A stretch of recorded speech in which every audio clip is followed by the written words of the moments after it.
NetSparker, the developers of a comprehensive automated web security platform that includes web vulnerability scanning, assessment, and management. NetSparker's desktop and cloud-based security solutions employ a unique and dead-accurate vulnerability scanning engine that automatically verifies vulnerabilities and provides a proof of concept. For more information, visit them on the web at securityweekly.com/NetSparker. The average large enterprise has 24 million vulnerabilities. The good news is only 5% will probably be exploited. But which 5%? That's where Kenna comes in.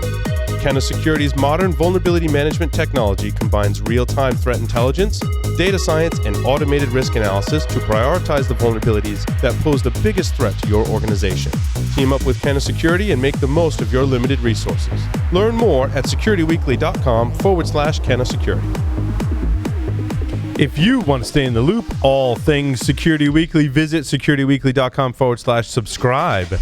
Right there, you can subscribe to your favorite podcast catcher and subscribe to all of our shows, subscribe to our YouTube channel, sign up for our mailing list, and join our Discord server, all on securityweekly.com/subscribed. If you missed any of our previously recorded webcasts or technical trainings, make sure you visit securityweekly.com/on demand. The entire archive is there. Some great content there for you to consume, so make sure you do that.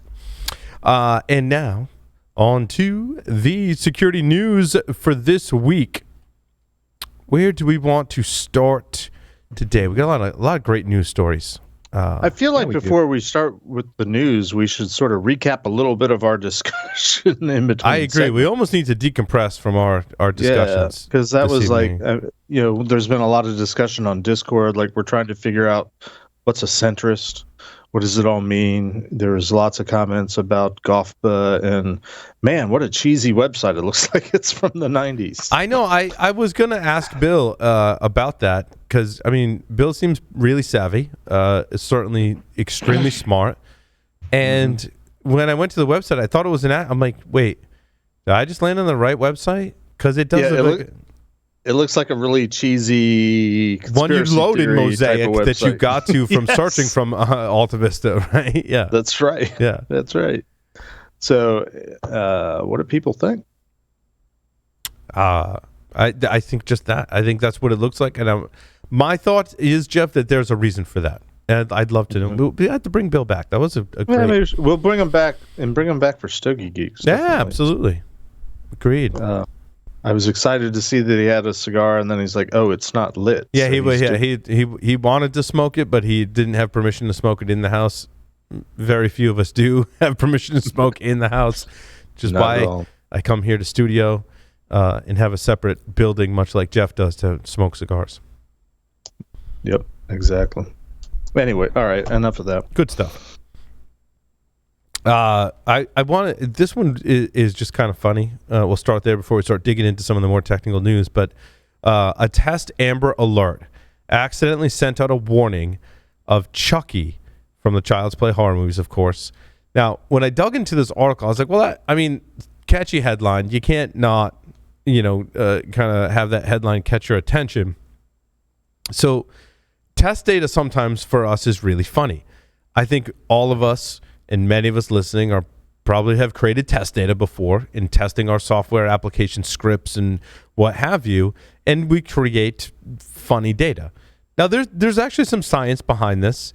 Oftentimes in testing our own internal software, for podcast production, I will try and pick a theme and make sure I fill in, all the fields and have, I'll pick a Star Wars theme, so that if I'm filling out a guest record, I'm like, all right, our guest is Luke Skywalker, right? So then I can go in and fill in the bio and the title and all that stuff. And then when Luke Skywalker comes on the show, I'm like, we're going to talk about a technical segment about building your own lightsaber. So I think we've all been creative with our test data.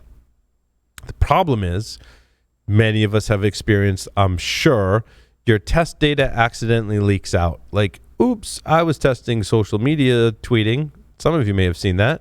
And a tweet went out and said, hey, check out this Paul Security Weekly episode with Luke Skywalker, right? That is, in my assessment, is exactly what happened in this case. They say that this was actually a test we were running on a dev server, and it accidentally went out. But it wasn't just a tweet that went out. and I can go in and go, oh, that tweet went out, and I can delete it really quick. This was a test Amber Alert that went out, and the test data was warning that Chucky was a missing child, and it was information, that was all related to that movie. Again, it kind of goes back to you need to draw from a source to fill out test data, because if you start with like user test 1 or user test 2, the lines start to get blurry, and you don't remember, like, was that test 1 or was that test 2, and was test 1 the name, or was that the company, or what? So you tend to use real data, and that's what happened here. Do you know how many financial and or healthcare systems have a test user of Mickey Mouse? Right. Mm-hmm. Like all of them. Well, I think of a couple things here. One is when I was in high school, back right after the Civil War. Civil War, yeah. You beat me to it, Jeff. Sorry, I knew what you were thinking. I want to say it doesn't matter. One of the years my yearbook came out, and the editors, which were students primarily that had put working with the first yearbook cameras that were invented.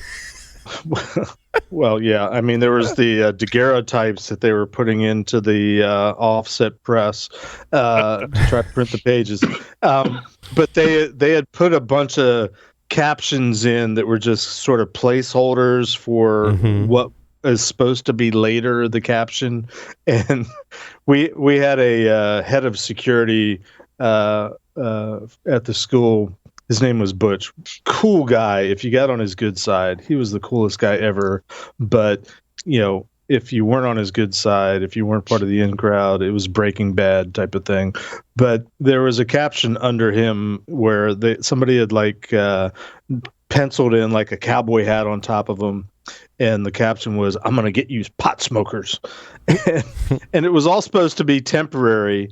And somehow those drafts got to press. So it was this big, huge issue where they had to recall the yearbooks, get people to bring them back, and they printed up printed up. It was probably handwritten back in those days. What was the real caption supposed to be that people had to glue in and replace it all. So this stuff happens. The other thing I was thinking about, just kind of, sort of I don't know.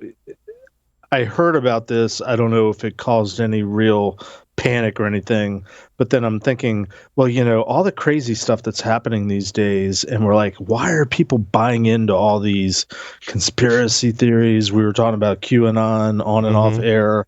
And for whatever reason, I thought of Orson Welles in The War of the Worlds. Yeah. And I had to Google it. It was a radio broadcast in 1938 where it was just a radio depiction, radio dramatized version of this novel written by H.G. Wells. War of the Worlds. War of the Worlds. Alien Invasion, right? Was written in the 1800s. It was published in 1897. Wrap your head around that. Yeah, I didn't know. But they broadcast it, and people are like, "Oh my God, it's real!" It's aliens are invading. Yeah.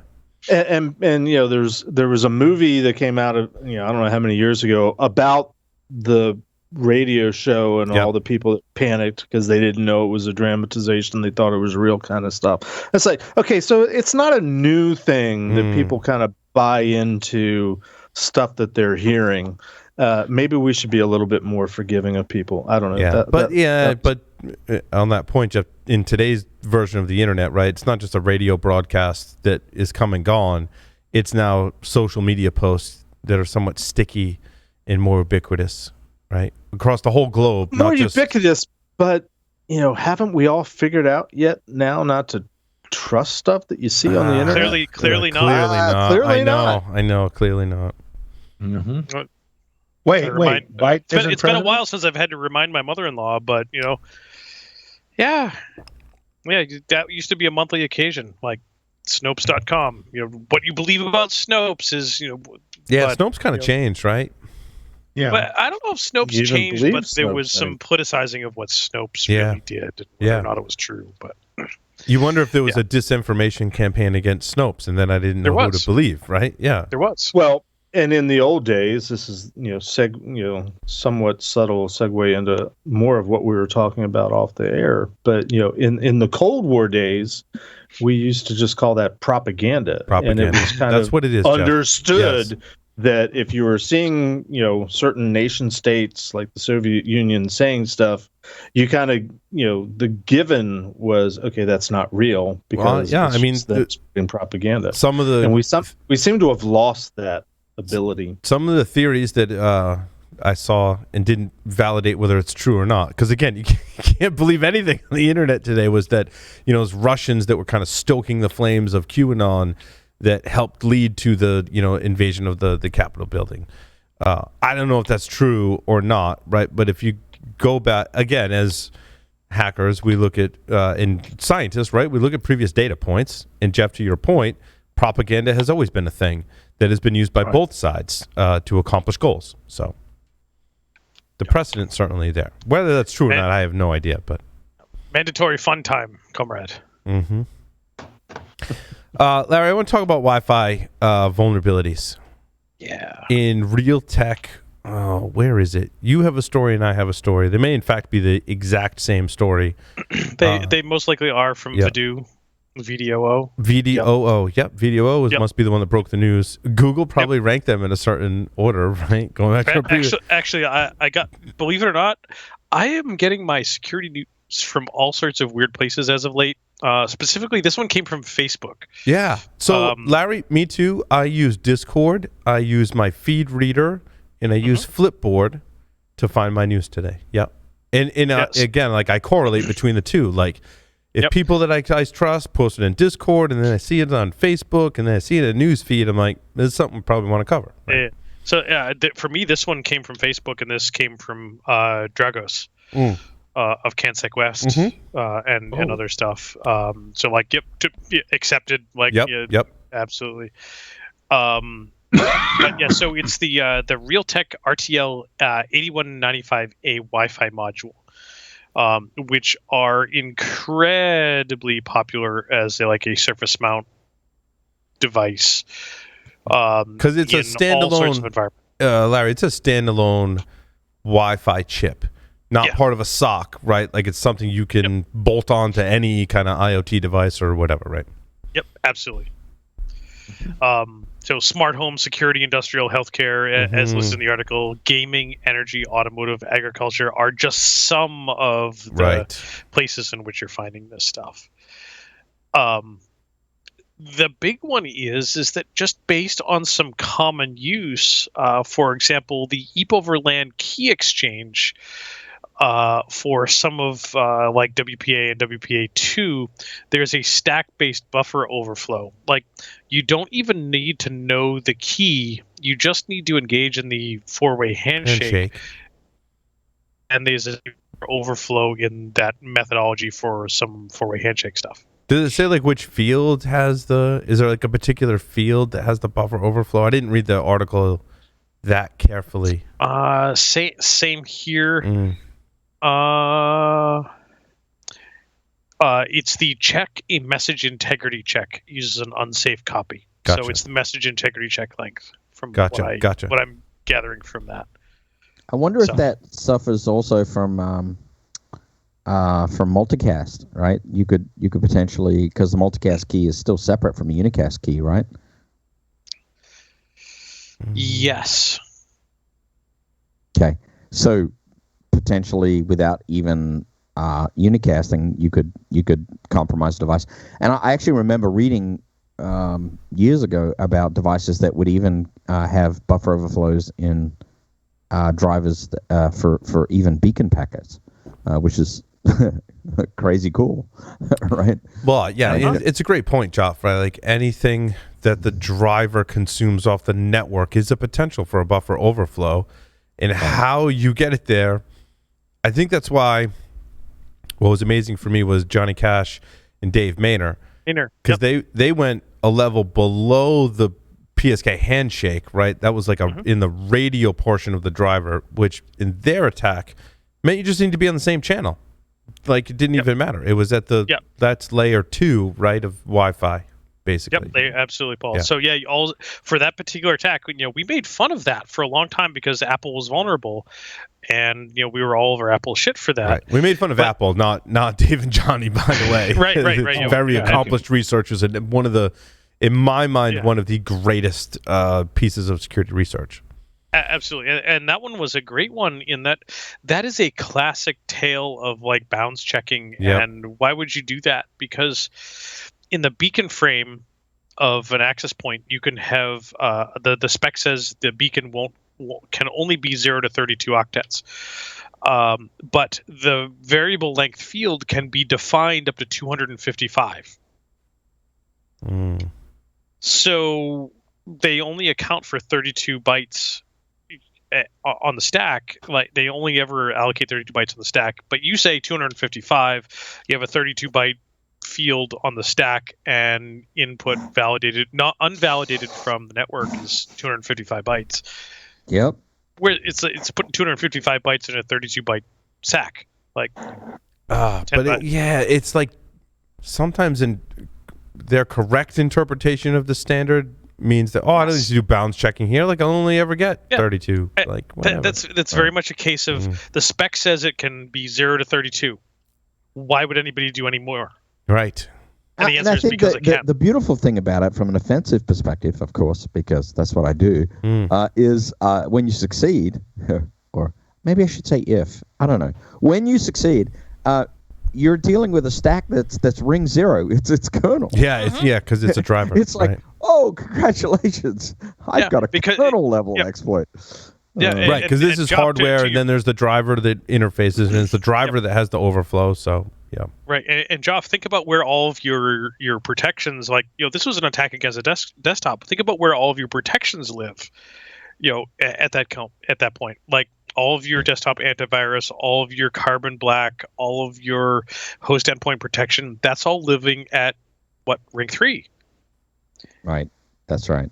Maybe with some kernel integrations to ring 0, but not at the point of input from ring 0 at this point. Well, and actually that's actually complicated by the fact, I was actually doing some reading on this recently. It's actually made even more complicated by the fact that since Vista in Windows, and I know this is potentially a multi-platform issue, but in the Windows side, the fact that PatchGuard came out, the kernel is now sacred space. So, like you said, Larry, any of your Carbon Blacks or your Silences or your endpoint EDR products, they're having to live basically in user space these days because of PatchGuard. Which means they're doing a lot of user mode hooking and all this stuff.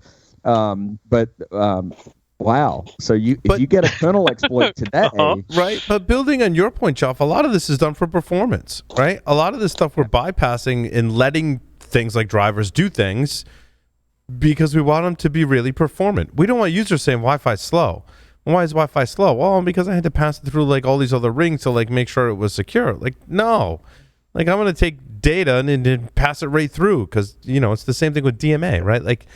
Gotta get the data through. Therefore, I'm going to bypass all their checks, all the rings. Like I want to be direct access to the kernel, direct access to the hardware. So my, transferring huge files on my USB drive or downloading huge files over Wi-Fi goes fast. Yeah, driver exploits are number one, a huge win, but number two, very very hard to detect now because of the way the operating system's architected. And you talk about that speed too, Paul. Like you think about when Wi-Fi was developed, that paucity of processing cycles across the Wi-Fi adapters and the systems themselves, like to the point that in some of the fields in the Wi-Fi headers, they are reverse order bytes because the bytes reversed orders, the more important stuff that need to know whether you process it in which direction was opposite. So that you actually had to know the order of the bytes for some of those fields because it was important because of speed of processing. Right. Performance. That's fascinating, Larry, because that takes me back to the original design of the network bridge, which was designed for the Ethernet packet header is literally designed in such a way that the destination address is first because that is the first piece of data you have to process. Yes. Right. Exact same reason. Yes. Yep. That's awesome. beautiful. Oh my God, Beautiful. that was great. I think we need to drink. We do. Yes. I think 2 drinks. That's a 2-drink And statement. speaking of, you want to talk about some of that design and history. The audiobook that I've been listening to in the car, admittedly on much limited basis comparatively, is Where Wizards Stay Up Late. Oh, I love that book. Great book. Yes. It's Yep. about the Ooh, building I'll of have the to look that ARPANET. up. That was the original imps that they got the hardware from Honeywell. Yep. I think it was Bill that mentioned Honeywell, and that was actually my thought. I was actually thinking of that book, Larry, where I read that the first internet routers were imps, called imps, that were from Honeywell. Yeah. Yep, and the first boxes being delivered to universities were built in military-style metal enclosures or cabinets, so that the research students, the PhD students, couldn't mess with the imps. Right. And it was done right here. I mean, just north of us in Boston. In Cambridge, yeah. That's like BBN. Cambridge. BBN. Yeah, BBN. And those imp racks were found in the diaper yellow. They were an ugly color. Oh, I didn't. You know, military. Listening grade, to the book, I didn't get to see the pictures. I used them. They were X25 connects, and they were oh my goodness, they were wonderful. They worked. The great part of that book is where like they shipped the first one to, was it Stanford, Larry, in California, and they sent an engineer out with it to like make sure it got off the plane. Okay, yes, it was and got on a chartered aircraft. Yeah. It's cool. That's great. Can you Great imagine usage. getting your like Cisco router that connects you to the internet right? delivered via chartered aircraft? Chartered aircraft with an engineer to make sure it got off the plane and didn't get damaged. Yeah, right? with a like highly qualified babysitter, basically. Yeah. Yep. Our routers And today even- like come to us like FedEx literally throws them through the front door on the loading dock. Right? And even better, being that engineer, meaning that everything went okay. It got delivered, they plugged it in, and it worked, but was told to spend another 3 days on site. Like you're going to stay there just to sure. make sure. Yeah. Yeah, and it was fine. It was. Yeah, Gotta Which love means The he internet is spent amazing. The next Yep. 3 days in his hotel bar enjoying himself. Right? Think about it back then. Like, what year was that? Was that Late 70s. late 70s? Was it late 70s when that had, I don't know, the time frame in that book, Larry? Well, it must have been the late. early 60s. When was the first imp delivered? That's a great trivia question. When was what was the year? Look at the RFCs. Late Look at the 60s to RFCs. It's got to be 70s. 1989. It was definitely a time that if you stepped on a commercial aircraft, you were getting a meal, even if it was a really short flight, right? Like, and it was like Boy, I flying miss first those class today, no matter where you flew. That was in those times. But the first imp was delivered to if you wanted a cigarette, you just had to go to the back of the plane. Not even. You could just light Not up even. right in the Well, plane. you had in your seat. There were ashtrays in your seat. You could smoke anywhere in the plane. The first imp was delivered to Leonard Kleinrock's group at UCLA on August 30th, 1969. 1969. Oh, wow. It was just before. Wow. That's Wow. crazy. Called it. I remember that day. Called it. Hey, you All guys. right, Larry wins. Larry wins the Larry imp wins. contest. Speaking of, kind of related, because I had a story from that I've told before on the show, and I'll tell again about supercomputers. But new Linux malware steals SSH credentials. It says from supercomputers, but the way I read this, Lee, was that it would basically get into my computer, realize I was logging into the supercomputer, and put a backdoored version of SSH. Although I might have read that incorrectly, but it reminded me of the story. Joff, you probably and others have similar stories where there was what was this? It was supercomputer. Was it IREX made one of them? What was the ones with the seats that look like a bench? What was that one? That's That was Cray. Cray. That's Cray. It might have been a Cray supercomputer we had at Brown University. And this happened before I had gotten there, but they told me the story. They're like, yeah, there was this, I believe, a Cray supercomputer. And the administrators noticed that like patches were being applied, but none of the administrators were applying any of these patches. And that's because there was a hacker inside the supercomputer who was like, I get in the supercomputer, and I don't want anyone else to get in the supercomputer. And I don't know what they were doing on the supercomputer, but they were like, I don't want anyone else to get in. So therefore, the vulnerabilities I used to get into this, I'm going to patch them. And the way they got caught was because they were actually patching it. Hysterical. That's hilarious. hackers with a conscience, man. I'm going to patch behind me. Right? And make sure Right? But that was the thing back in the day. You literally would patch behind you. Like, I had this great exploit, and I don't want anyone else using it because I'm in now, and I want to use the super. I don't know what he was doing with it. I mean, he wasn't mining Bitcoin or anything like that. It was way before any of that stuff. So, Man, but Lee, I mean, this back, is though. yeah. I remember. But this is, access to computing, right? In certainly universities and places you work, Lee. Did I ever tell you the time I hacked a mainframe? Oh, please do tell. Before we go to Lee, let's go to Jeff and hear about the time you hacked a mainframe. Was it a Gibson? It was not a Gibson. I want to say it was a VAX. VAX VMS. I had a professor one time that was of some sort of Eastern European descent. So VAX VMS. Or he had some sort of. I don't do accents well, but you know what I'm saying. Anyway, it was a Telnet. What would be considered today I'm getting there. A critical infrastructure, natural gas type of company, and they had a mainframe. Yep, a VAX VMS. Lottery systems, like I said, when I worked for lottery, 80% of the world's lotteries were VAX VMS based. Yeah. So it was VAX VMS, and we were doing just a typical. I don't know all the vernacular from today. We were doing an inside-out type of penetration test. We called it a vulnerability and threat assessment, and we were on a couple different boxes. We were in the network. I found and this is back in the days when there was like workstations. It wasn't just a laptop; it was a workstation. And I found the workstation of a administrator and got into his mail and was looking through his mailbox and found this email folder that was like system passwords, and looked in it, and lo and behold, there was this email that had a list of all sorts of passwords, including the passwords to the VAX VMS. I'm like, hey, I wonder if this will work. So I had to go download some sort of 3270 emulator so I could telnet to the VAX VMS, and tried the credentials, and poof, I was on. That's the end of the story, because I had no idea what any of the syntax was. I didn't know what to do. I just knew it was weird. VMS had some weird kind of syntax. But oddly, it was DOS-like. Yeah, I was going to say oddly DOS-like, right? Because isn't that the story that Microsoft kind of? Yeah, it is. They bought or stole, or what was the? I don't remember the full story now, but yeah. Yeah.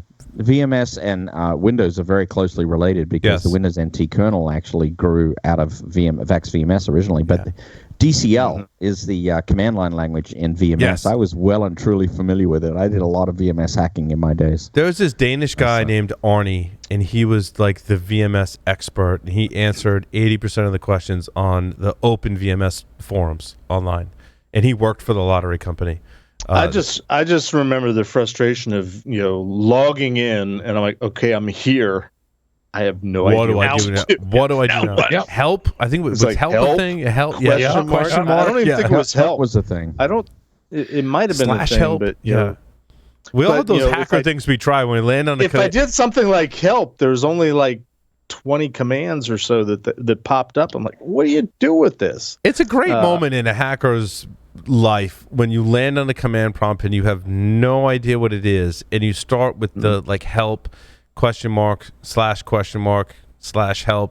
and like, what is this system kind of thing? Like, that's ls minus la. Yeah, that's just like what you're saying is it's just it's a thrill and a great moment when you pop a shell. You pop a shell. Where that shell is. But like a great hacker moment where you're like, I have no idea what this system is or what the commands are. What did I just do? It's like the time, this is completely off topic, but I remember in the early days, this was before we were officially the Pit, but we were learning how to hack.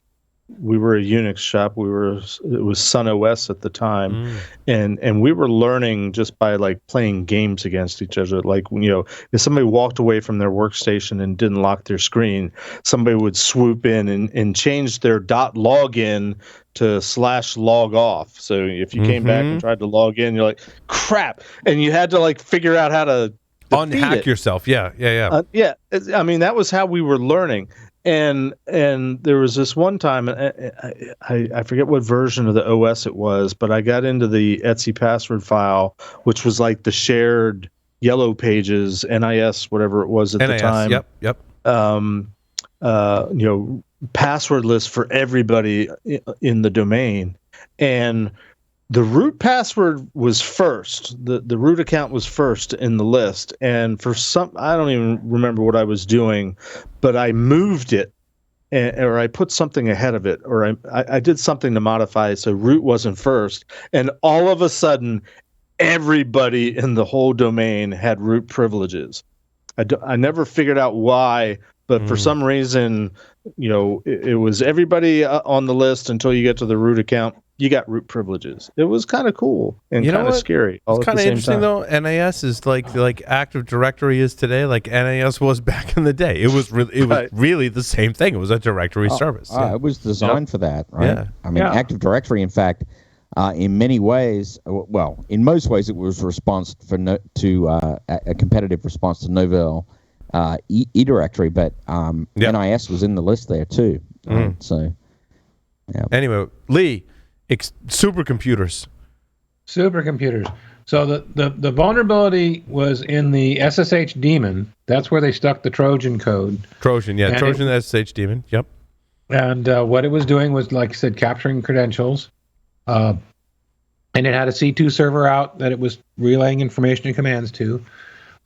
Definitely on the, it basically was a bad version of the OpenSSH.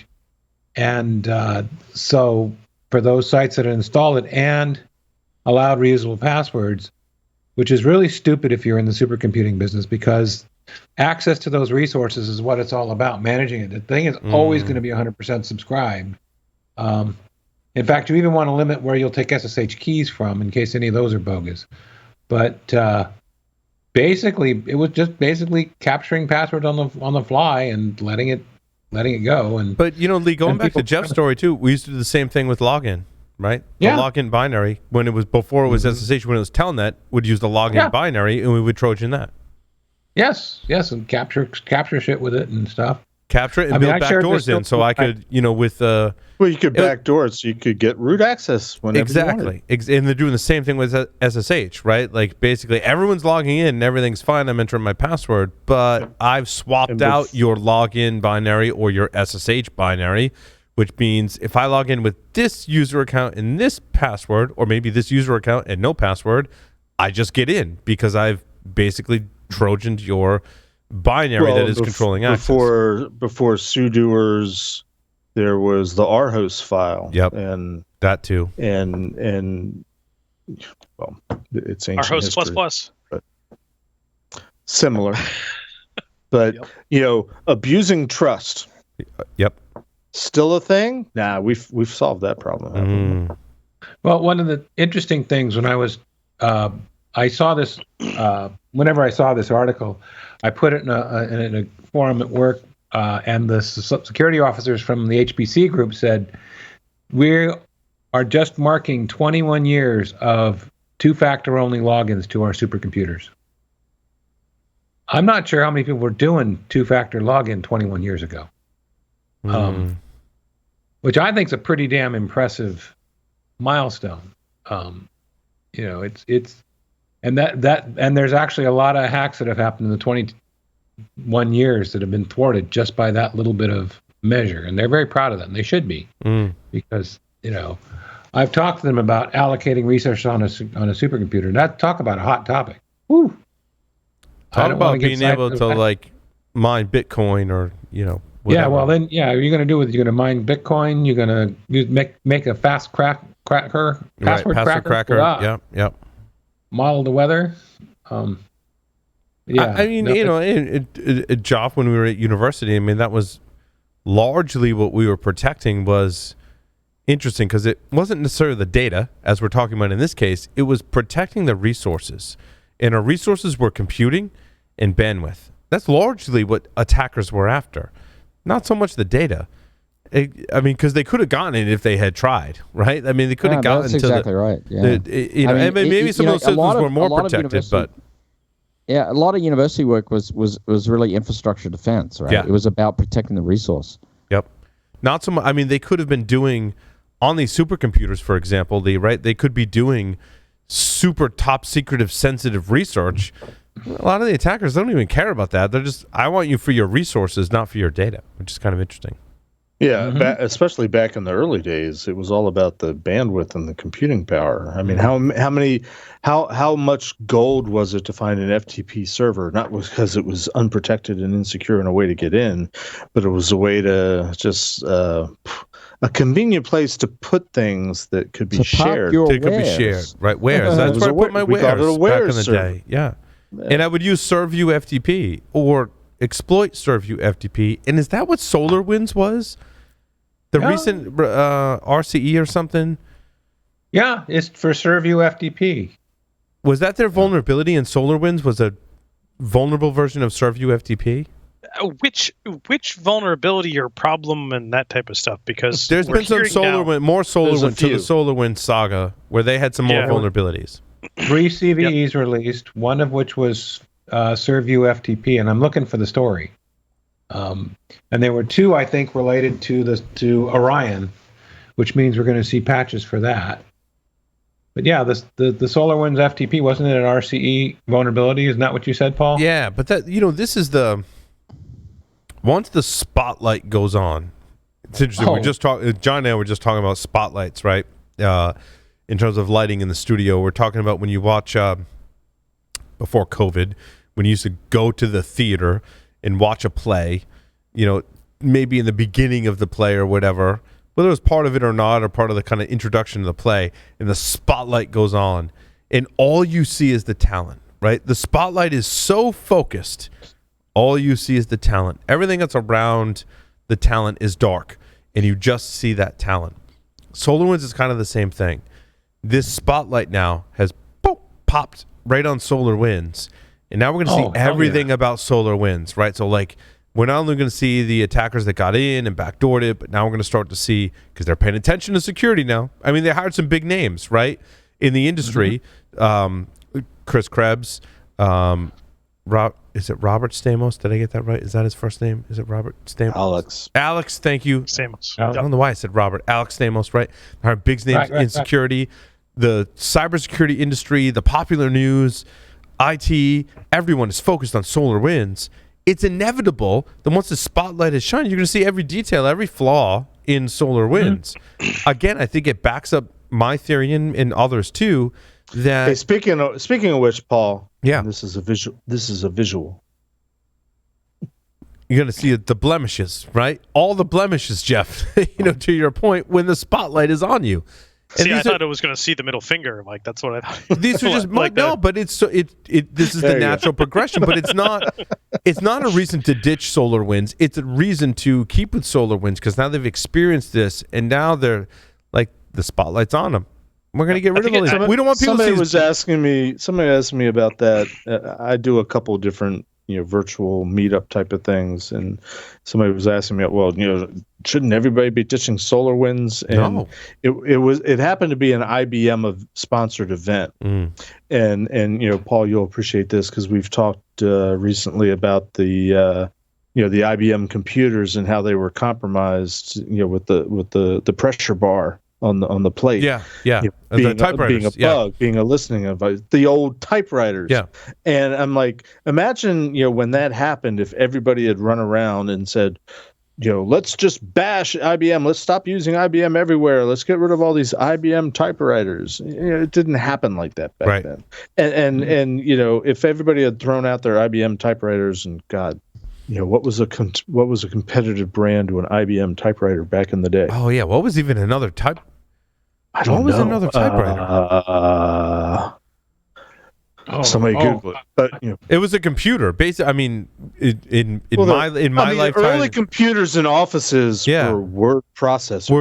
Were really just computerized type. Like my Apple IIe, I did program and write games for it, but the primary purpose of it was it stuck around in my house for a long time, even if I got another computer or whatnot, because I would basically use that to type up my papers because it was a computer connected to a printer. It was essentially a glorified typewriter when you had a word processor. It was, but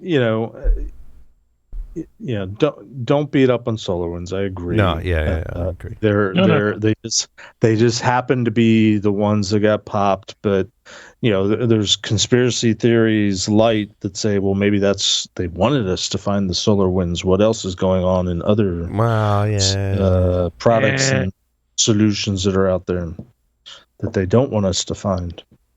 That, which is getting back to the good old fashioned Cold War, the stuff I'm familiar with, and it's normal.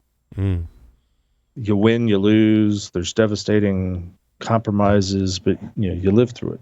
But you knew who the enemy was. But there's alternative. Like, I think people would say, well, we got to ditch SolarWinds and use something else, because there's alternatives. But Microsoft has had the same kind of supply chain attacks. Microsoft gets attacked all. You don't hear people going, well, we just ditch Microsoft. Tens of thousands of desktops in Active Directory and Microsoft Office 365. We should ditch that and go to Google. No one's saying that. No. No. Apply the same logic. It doesn't apply across the board. That's not why you switch. No. We all still shop at Target. Come on. And Home Depot. I mean, in Home Depot, right? We all. I actually don't shop at Home Depot anymore, but that's for political reasons. But I get your point, Lee. Yeah. I mean, that's like well, in fact, I mean, most, if not all, of the big breaches that have been credit card related, PCI related, there's been one or two companies that went out of business, and that's going back a few years. But from a retail perspective, most of them have recovered very well and are thriving. I worked with the TJX companies for many years, and they were breached in the late 2000s by the Alberto Gonzalez. Alberto Gonzalez, yeah. Individuals, they did clean house. I mean, there was a pretty thorough turnover of executive and mid-level management in the IT and security and other departments. But Jeff, also playing into that but too. But the company, did well. But also, it was also, I think, a testament to PCI that the underground carding market was thriving. And I think TGX just happened to be one of those major breaches that were a result. And there could have been lax controls at TJX that made them a softer target, but also a huge part of the problem was how credit cards were being processed and the lax controls across the board for doing sure. that. The PCI helped kind of shore up in all the other changes we made to maybe talk about chips but the technology advanced across the board. The standards and compliance got better. People's security postures got better. And so you can't just point to one company and go it was all their fault, right? I don't believe that, especially when it comes to PCI in merchants like that. I don't agree. Well, that's a good. It's an interesting perspective because we're talking about SolarWinds as an individual company, and what should we, how should we feel? What should we think about it? With the Alberto Gonzalez hacking spree, they were hitting quite a few companies, and they didn't target anybody. No, not to no pun intended. Right. They hit the ones that they found that were vulnerable, and it was TJX companies, it was Hannaford, which was a bunch of different grocery stores. It was smaller merchants too. I remember when it was Max Vision, right? Would hit pizza shops and stuff. Yep. Smaller, but very often franchises to larger organizations. But they weren't targeting anybody. It was just whoever was vulnerable to their particular techniques, shall we say. Up to and including, which at the time was a big deal, a payment processor getting popped, Heartland Payment Systems, right? Which I was also involved with. But and Heartland in particular, they got religion. They cleaned up shop. We were talking on an earlier segment about experiences. I was involved with a Heartland's one of Heartland's businesses, and they're a payment processor, and they would do business with lots of different types of smaller companies and smaller types of companies and merchants. One of which was gas stations, fuel companies, and as a result of Heartland being popped, part of the fallout was they started paying more attention to all of their merchants that they were dealing with. And I got brought in, I won't say who it was, but I got brought into a fuel company, a gas station brand, because they had been self-assessing. And after the Heartland breach, Heartland started looking not only at their own stuff, but what their customers were doing. And this one particular customer that had been self-assessing, and I think because they had grown finally to the point where they were going to do a full-blown assessment, or I forget there was scrutiny, and Heartland all of a sudden said, wait, we're calling foul. We want you to, take a deeper dive. We don't believe you, I guess is what they were saying based on their SAQ. And because my company had been working with Heartland, they recommended us. So I ended up working with this fuel company. And that's the one where they were like totally misreading some of the requirements because they didn't understand what it meant. Right. So full circle, I didn't think I was going to. It's interesting when we talk about that in CMMC. I think that compliance to be truly effective, to make security better, push it in a positive direction, has to have some teeth. Absolutely. Right? And so with CMMC seems to be going in that direction. PCI, I think, has already been wildly successful in doing that. Again, it's not 100%, right? It's not perfect.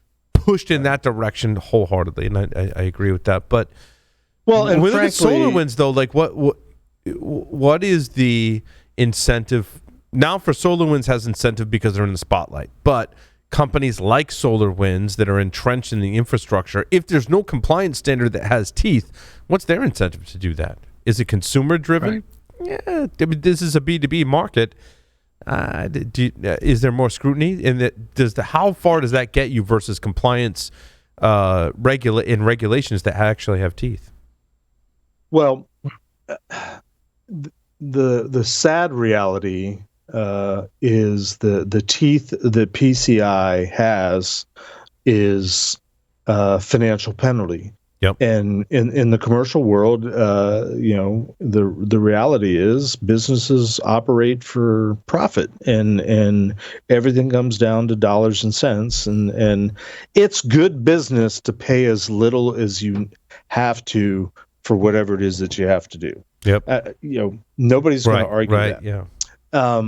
The irony is that with PCI, because everybody's motivated to do as little, pay as little. What's the cheapest way, most cost effective? That's a better way of putting it.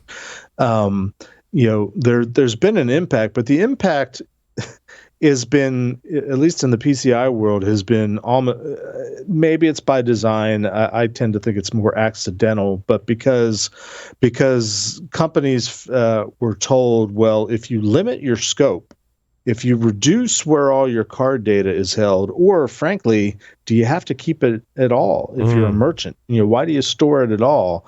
And once companies started figuring out, we can do away with or minimize our cost of having to do PCI if we reduce our footprint of where all this card data is, good for us. The upshot of that, and it wasn't the intention, was, whereas in the early days, card data was everywhere. It was. And I mean, everywhere. So much so that it created such a successful underground market that cybercrime was rampant around it. And it's interesting you kind of paint it as an unintended consequence that, well, I can control my costs by not storing this data. The byproduct of that is there's not as much of a thriving underground market for this data because I'm not storing it as much. Right, but the exercise was, if you want to reduce your scope, if you want to say there's only this subsystems or certain network segments that are doing the payment processing, prove it. Yeah. And the companies had to go around and do data flows, and they had to inspect systems, and they had to interview people, and networking, routers and switches that had logs turned on. Card data was there. The accounting department, log data, card data was there. But Jeff, like, think about how that translates to something like SolarWinds, though. Like, that doesn't translate. Like, you can't say, like, oh, I don't need SolarWinds on all my systems. The reason you would implement something like SolarWinds is so they could be on all your systems. That's the scary part for me. Which I'm sorry, I'm bogarting the conversation. My favorite in the commercial world, my favorite penetration testing exercise was I was working 2000-ish for what today would be called a cloud hosting provider. The company, they were new, they were a startup, and they had hired some really sharp security people. And my company, what the hell is going on? My company was hired to help them do with security architecture and sort of help set things up. And we were doing some vulnerability and threat assessment, penetration testing.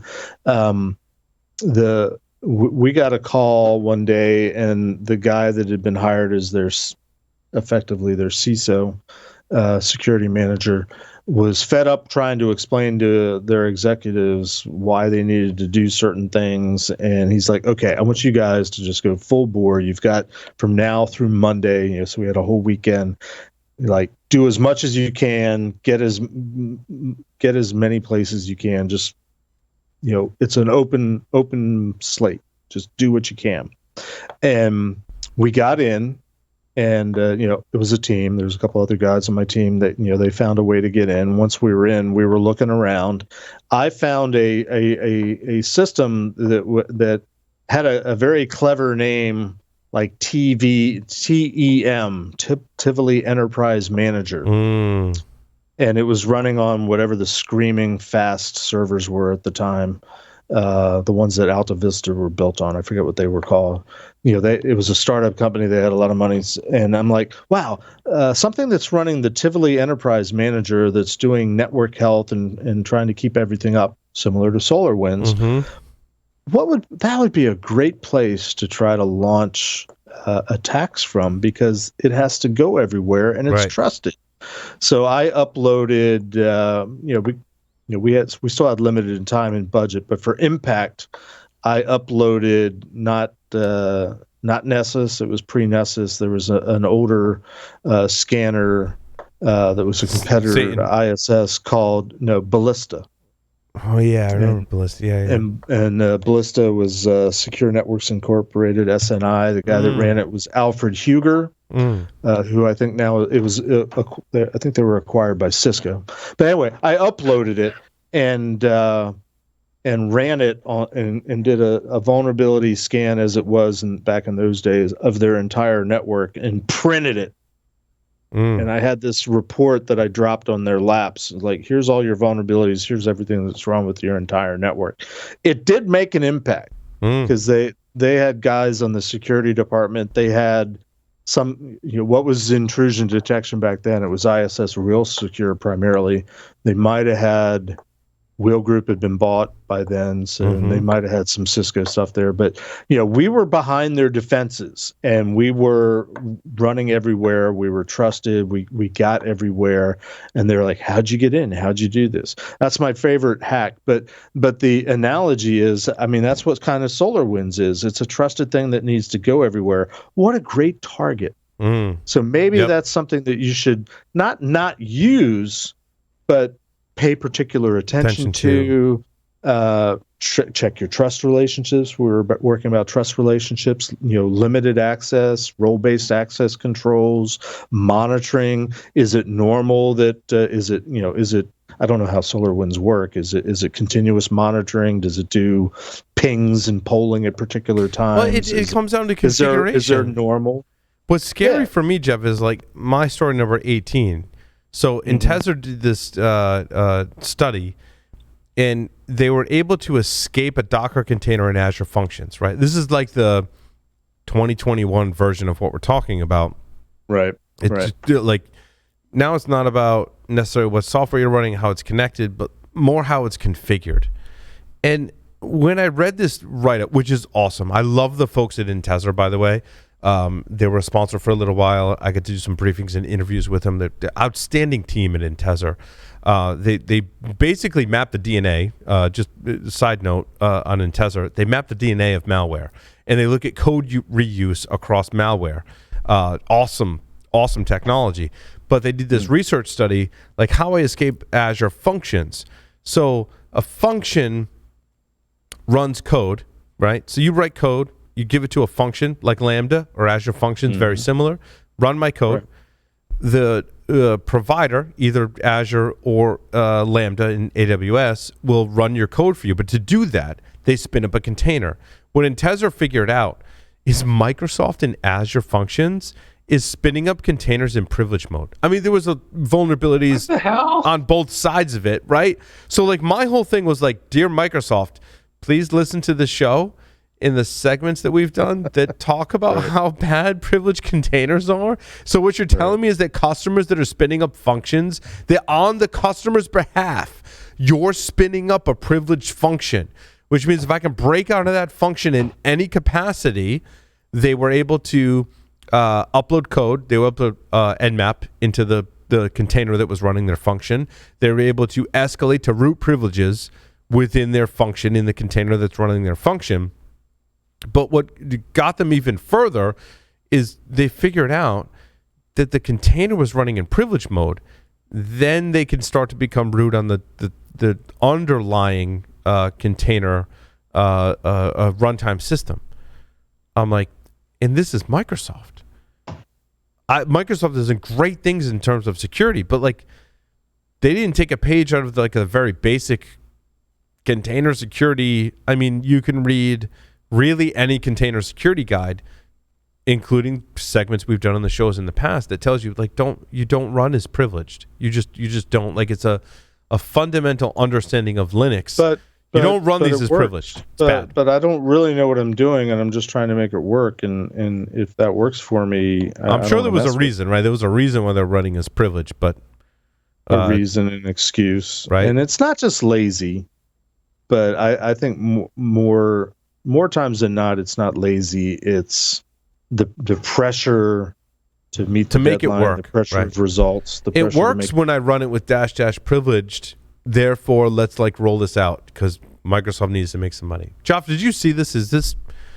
I'm astonished at this. I really am. I don't know if you looked into container security. Did I see what? I'm sorry. My head was totally Microsoft and Azure Functions, when you spin up a function, it in the background spins up a container that runs in -- privileged in Docker, essentially.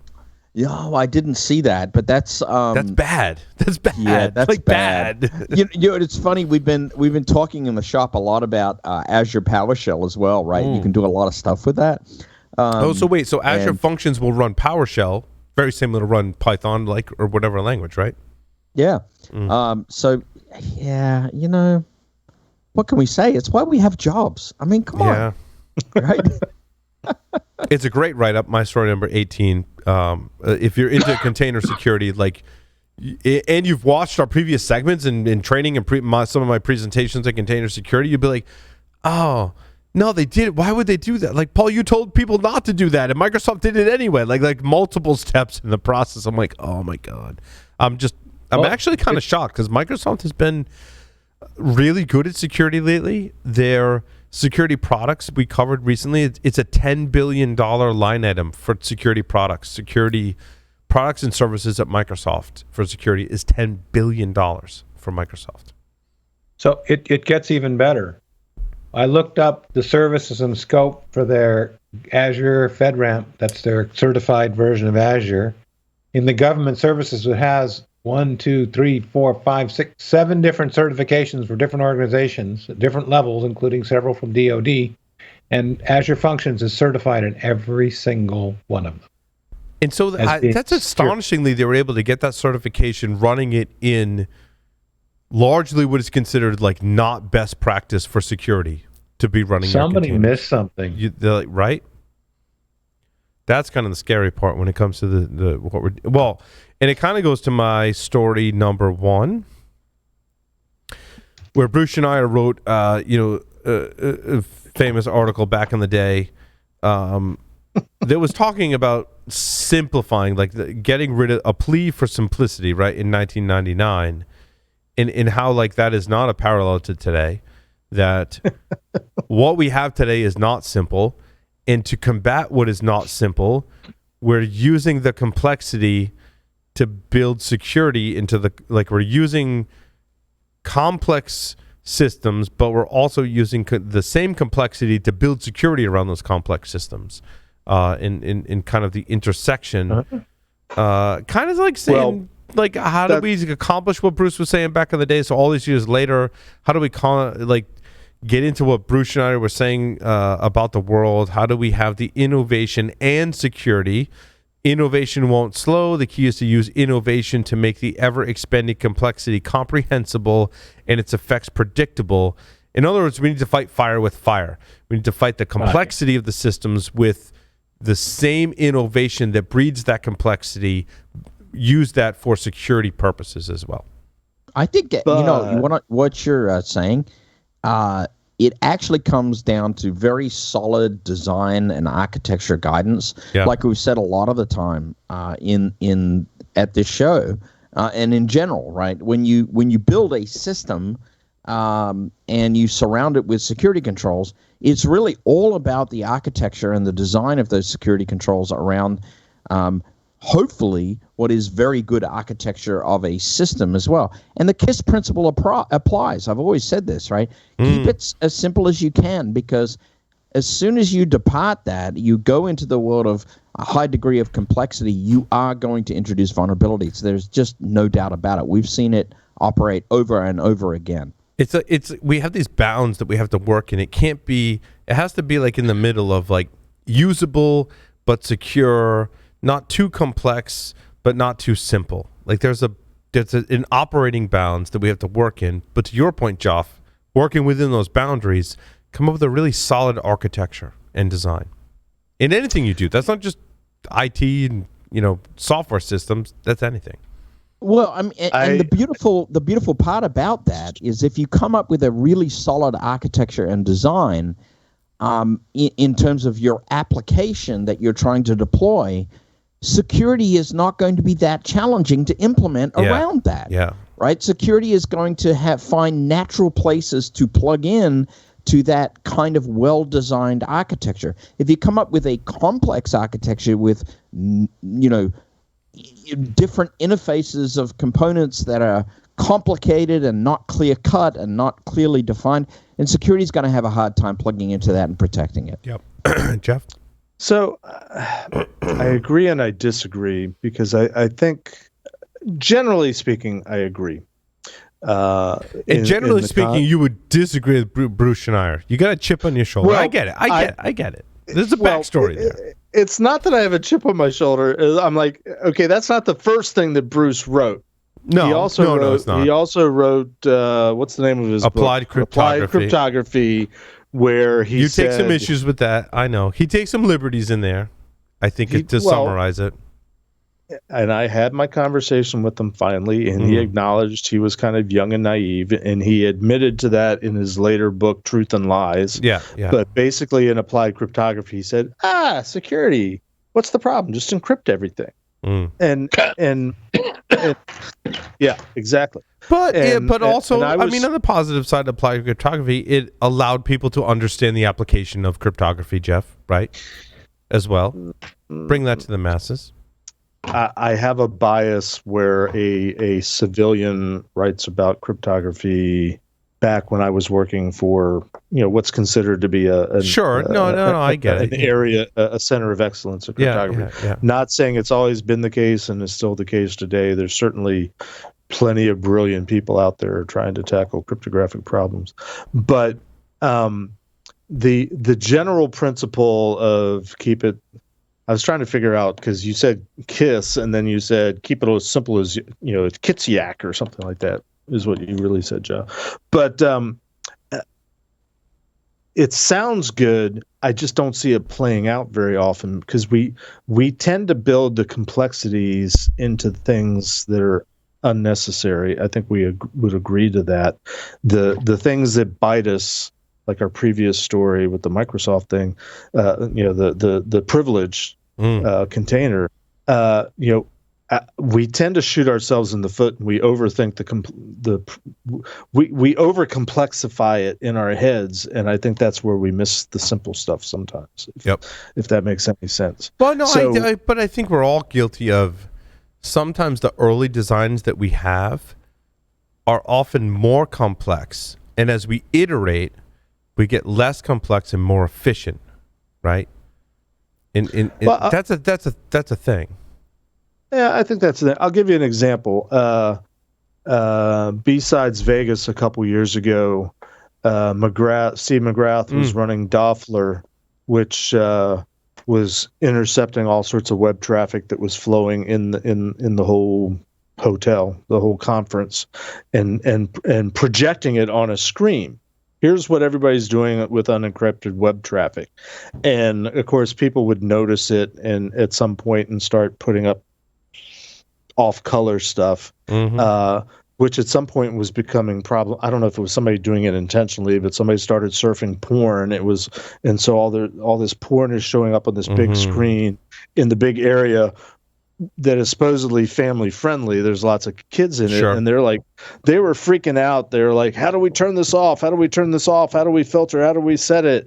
And I just walked over because they had a camera on a tripod that was projecting, and I just walked over and I just put my hand up in front of the projector and I'm like, there, problem solved. And they're like, oh yeah, we could have done that. Case in point. Yeah. I guess what I'm saying is sometimes there's very simple solutions, but we miss them, and I put myself in this category too. We miss the simple solutions because we're looking for the complex solution, right? And the complex. And sometimes we're looking for like the complex and really sexy hacks, but really it comes down to my fair classic NFC chips, Larry. Whoa! With the Dutch coffee researcher. Yeah. Like I was like, read the story, and you said that, and I'm like, I know what this is. Yeah, like he hacked an Nespresso machine that was I guess they make commercial ones. Like I used to have one, and a lot of us coffee fans, Nespresso's a pretty cool thing. It's pretty good coffee, right? And we have them at home, but there's commercial applications that apparently use NFC. So like you get your card, and it would use the NFC chip, and it would say, I'm going to pay for this cup of coffee. But in the background, what this Dutch researcher found, and I thought it was going to be like I was, again, hoping for like some really cool new thing, but really what he found was it was based on MiFair. Is that how you say that, Larry? MiFair classic NFC chips, which have been broken since like 2008 or 2009 cryptographically. And they're still out there. You actually can't get the MiFair Classic, but you can get some that are backwards compatible. I don't remember the model off the top of my head. Ask me how I know this. Because we teach this stuff in 617, the SANS 617 course. Strong but not quite strong enough cryptography in those. Yeah, they're subject to all sorts of attacks, and there's been attempts to upgrade the key space. The problem is it's like a 26-bit not byte key space, which is entirely brute forceable in memory, with the hard destined type of attacks. And this is the same sort of thing that the San Francisco Muni and the New Jersey Path suffered from in their implementation of some of their MiFair stuff. In that they didn't implement some of the one-time programmable bits to expire to indicate expiration and the overwriting and and I mean to this point, Larry, like developing a chip that in the card that the user has is an NFC chip that it gets power once it gets close to the reader. Like that's how rudimentary the computing is in these chips. So. You want to talk about paucity of processing cycles? This device is pulling its power from radio waves, right? Radio waves. The charging that you're using for the contactless charging in your stuff, like inductive coupling. This is not high-powered stuff. They're like literally electricity over wireless frequencies. Yep. But electromagnetic Wasn't the energy. the difference between what we see here and the Muni hack was that this one they're saying they were using a payment card that had been basically cryptographically defeated 10 years ago, so they just basically hadn't updated their shit. Yep. Whereas the Muni hack, they just did it wrong. I seem to remember talking to you about that in class, Larry, if I remember right. Yep, I would agree. I mean, I think Lee's shirt has more power than the NFC chips in these cards, right? But I took the batteries out of it. Yep. Awesome. And this comes back to the whole implementation of stored value cards. Paul, do you remember back when we first started doing the podcast about the hackers at FedEx that found that the cards that they were presenting to the FedEx copiers were stored value cards, right? And they were NFC, and they could update them so that they get free unlimited copies. Same thing. Yep. Talking about the same stuff. My story number 7. Like, I'm trying not to be curmudgeon-y, but like we've been doing this 15 years, and I swear, I feel like I've read this same advisory 1,000 times. In this advisory, this is related to Cisco gear, but it says the flaw exists because HTTP requests are not properly validated in the management interface. An attacker could exploit the vulnerabilities merely by sending, and this is like, if you want to be a hacker, you need to learn how to send specially crafted requests, specially crafted HTTP requests to the management interface of one of these affected router models. And this is like when's the last time you were like, hey, that web app on the IoT or network device, it was really secure and really well implemented. When's the last time you said that? Has anyone ever? Have we ever said that? We've never said that. No man ever said that. We've never said that. We've never said that. Now, admittedly, Paul, on this one, it is a Cisco VPN style concentrator of some device on their management interface exposed to the internet. And that would never happen like the customer I worked with 2 weeks ago. No. That was a thing. You dreamed that. It was not a real secret. Yeah, and had Telnet turned on all of their internal stuff. But like, we don't like to be prejudiced, right?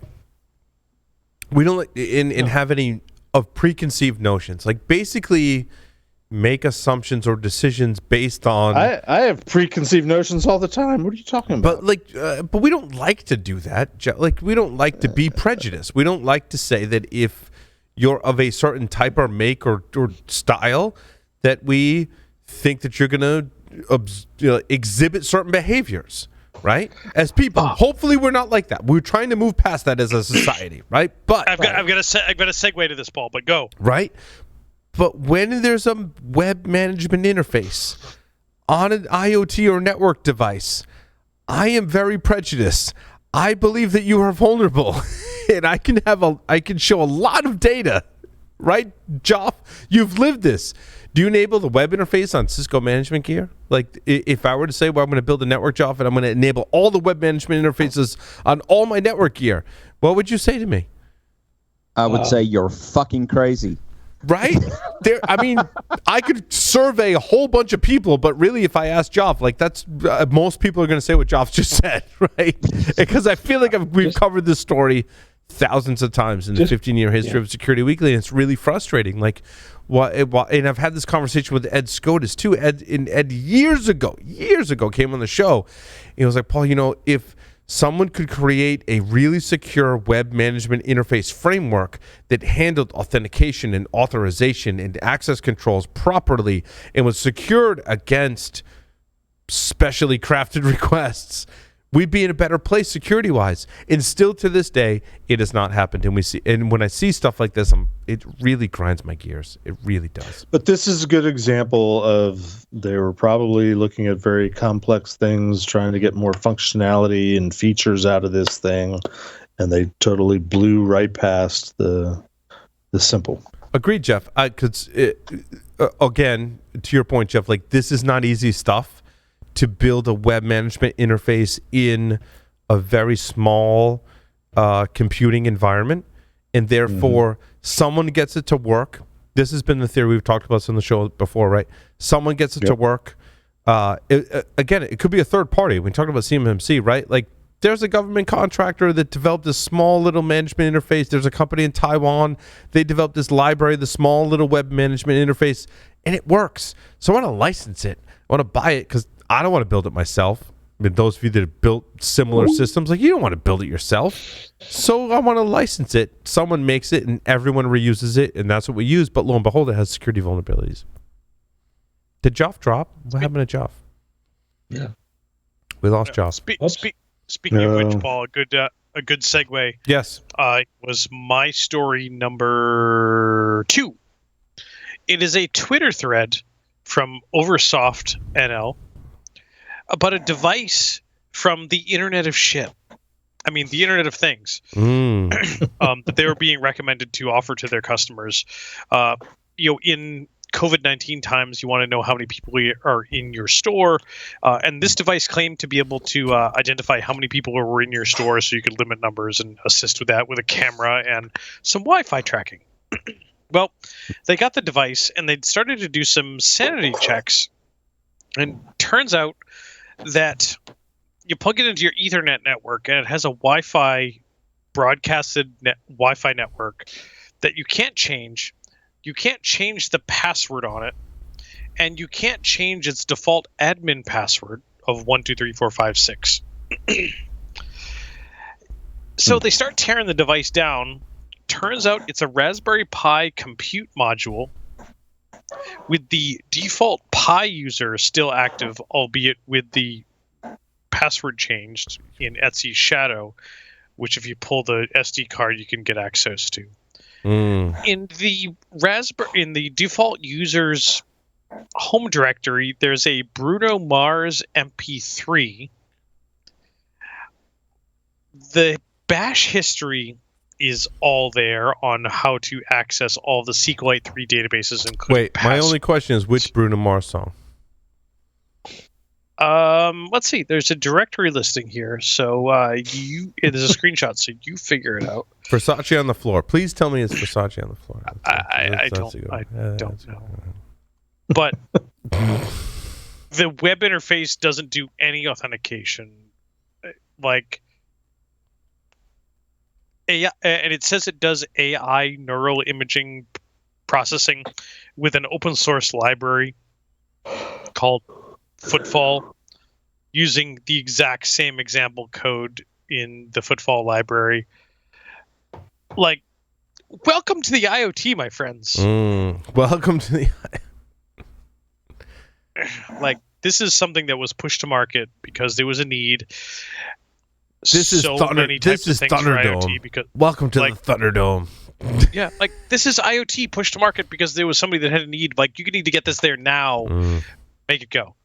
Yeah, here's a Raspberry Pi compute module with the developer's home directory copied with Bruno Mars MP3s and unauthenticated access. And what's that phrase from back in the day, Paul? Security, we forgot about it completely. Right. Shit that really grinds my gears. Just like sloppy just like sloppy patches that are a breeding ground, right? It's so Maddie Stone of Google's Project Zero studied that and says that 25% of the zero-day exploits detected in 2020 are closely related to publicly disclosed vulnerabilities. Like, which means when we find crappy code that has vulnerabilities, there's two scenarios that play out here. And this one's preying on the patches that are released are more crappy code that we find more zero-day exploits in. I think there's, in our 15-year history, also, when I find some crappy code in some software that has vulnerabilities, there's more crappy code there that I can enumerate to find more zero-day exploits. So there's like two possible, like once a zero-day exploit drops, there's basically two more paths. There's the patches that result that don't fully fix the problems and all the problems, and there's the other places in the code where they made the same mistake or scrutiny on that particular piece of code that finds more zero-day exploits. Google actually studied this. Maddie Stone did a great job of kind of enumerating that data. Again, back to looking at the data and what it tells us to say that this is basically bad.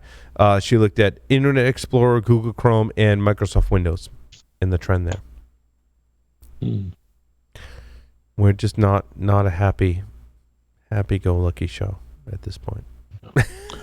We're winding down, I think. Winding down. Wink, wink. There was one more story I wanted to cover. Last one. 2 more stories. So really quick, there was kind of a teaser for next week. Last week we talked about the pseudo vulnerability. Yes. This week I have a link to the actual exploit. I have not tested it. Oh, cool. I don't know that it works. I did find some exploit code.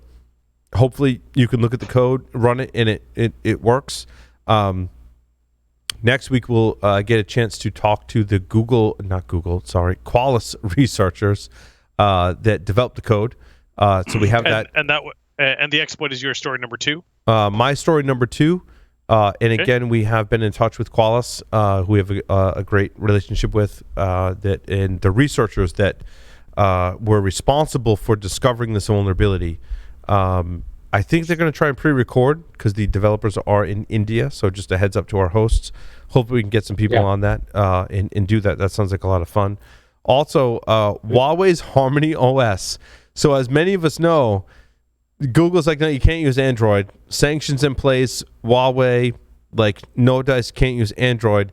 Huawei's like, oh, we're going to come up with our own operating system. And it turns out it's really just a pirated version of Android. No surprises there. Like, no surprises there.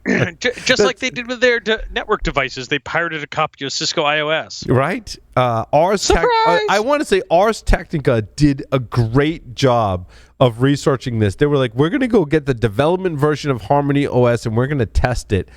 And, like, you have to read this whole article because it's just an amazing journey. And basically, like, the whole crux of the article is, like, basically it's a copy of Android. Like, no surprises there, but like the whole journey, someone had to submit their personal details to Huawei, like copies of their passport, to get a development access to Huawei's HarmonyOS, which you don't get to download. You run it in Huawei's cloud in like an emulator similar to like Google Stadia, where like it runs your video games, but it runs them in Google's cloud. The development version of HarmonyOS runs in the same way. Like, someone fell on the sword so we could get this information to basically come to the conclusion that they pirated Android. Craziness. This is crazy.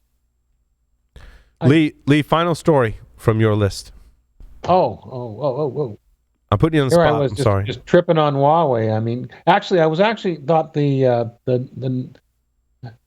Operation Night Out was kind of neat. There's a Nox player which will allow you to play your Android games on your Windows box basically, and which is really cool. And apparently a lot of people do it. And they managed to get in there and fake out the update server so that they would send a new link to the update with an updated MD5 hash because of the hash matches when you download and install it. And basically, we're Trojaning the Nox player. Yeah, it sounds a little bit like SolarWinds. I know that, but that wasn't the. I just thought it was really interesting that somebody else is trying to get in there in the update chain, produce things that the signatures match so that everything installs. The DLLs that are dropped are not digitally signed. That's how you can find it among other things. Interesting. Was that a hash collision they used to do that, or no? I don't believe they did. I just believe they managed to not only change the URL but change the hash. So they hashed their thing and then replaced its URL and its hash out there. Is what I was. It was like social engineering, basically. Like, hey, here's a Nox player. Go download it here. The hashes match because I generate my own hashes, basically, right? Social engineering rather than like a hash collision attack, yeah. Right, and the player installs it automatically, so it's checking that, and it all matches. They basically said either stop installing updates, or better still, don't run this until you get a real update from us. So, which is kind of a bummer because there's like 150 million users, and only a small percentage are targeted. Wow. But I just thought it was really cool how they're getting into the update stream, producing what looks like an update that the app that's checking the signature verifies, and it goes right in. I mean, some of the stuff, it's like, how many times we told you to check the MD5 sum on the patches you want to install? Right. Checks out. Checks It's good. Matches. Yeah. But everything else they're lying about. Yeah. Yeah. So I that part of it I thought was kind of cool. I realize it's a pain in the ass when it happens, but it's still kind of cool. Right. And that was what I thought was an interesting way to sign out, because I was wondering if Larry had used this thing, knowing as he plays with running Android. Yeah. No, I haven't used that. Yeah. It's really interesting. Yeah. Apparently, really interesting way to run those games not on your Android. But maybe not to download it right now. Wait. Yeah. No, having a 13-year-old daughter that's very interested in being able to do Twitch.tv and some streaming stuff. She wants to be able to play Among Us on her desktop, and nope, not going to happen. There was the other one that she wanted to be able to do it via Oculus VR chat. I'm like, what? No, let me investigate that a little bit more first. Among Us in the Microsoft store, Larry? No. I don't remember where I installed an Among Us from my child. Because if you find that would be great. I don't remember. Yeah, because I did. Platform. Because I did. He was like, I want to play Among Us. I'm like, all right, well, Dad needs to do that. I don't remember if it was, because it weird on Windows. I mean, lead to your point, right? Like, I got like this Android emulator that can play games, or I can go to, I don't even remember all of them. Like Steam is one, Epic Games is one, and there's one other that we pay. What's the one you pay Battlefront, Star Wars Battlefront on? It's like an orange logo. Which one is that? I have accounts in like all of them, and I manage them for my children so they can play games, right? Yeah, but you have to like validate all that stuff for your kids. Yeah. Paul, if you find out, that would be great, because I know she wants to stream that stuff. It was kind of funny. We had some stuff that we're working on, and I may or may not have been able to peek in her second story window with a flying device the other day, and while she got done with school early because end of semester, and she finished up early. And, I knew she was on Twitch.tv, and I went up to her window and looked in, and like next thing I know, I see the head like, "Hi, Dad." Right. I mean, just in closing notes, I know we're running late on time, but I use Q Studio to monitor my kids. It's not bad. It was a recommendation from Chris Hednagi, who had come on the show over a year ago or so, right? And it was one of his recommendations, and I do use that, and it does send me updates to our interview, right? It tells you inappropriate. It can filter inappropriate content and things of that nature. So, nice, awesome. Well, that will conclude this episode of Paul Security Weekly. Make sure you tune in next week. Good stuff. Qualys researchers that did sudo. Also, confirmation from none other than HD Moore will be appearing on Enterprise Security Weekly next week as well. So good week next week. Make sure you tune in to Security Weekly. Thanks everyone for listening and watching. Larry, take us out. Over and out.